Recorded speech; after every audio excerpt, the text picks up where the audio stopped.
మహబూబాబాద్ జిల్లా డోర్నకల్ మున్సిపల్ కేంద్రంలోని గాంధీ కూడలిలో ప్లకార్డుల గణేశుడితో వినూత్న నిరసన చేపట్టారు కుందూస్ లవన్ కుమార్. తరాలు మారుతున్న పార్టీలు నాయకులు మారుతున్న డోర్నకల్ అభివృద్ధి మాత్రం జరగడం లేదని ఆవేదన వ్యక్తం చేశారు.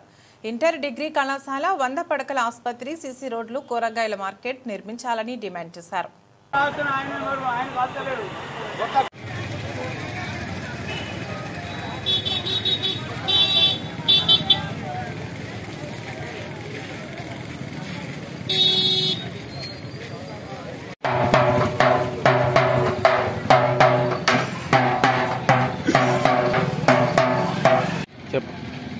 నా పేరు లవన్ కుందోజ్ అన్న, యునైటెడ్ డోర్నకల్ వ్యవస్థాపకుడిని.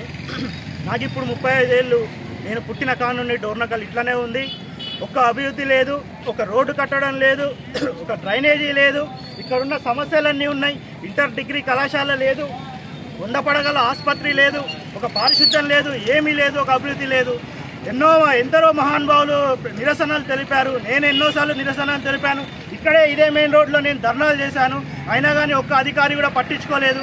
కనీసం ఇప్పుడైనా మన గణేష్ మహారాజ్ నిరసన తెలిపితే ఈ నిరసనకైనా అధికారులు ముందుకొస్తారని, అభివృద్ధి బాటలో నడుస్తారని కోరుకుంటున్నాను.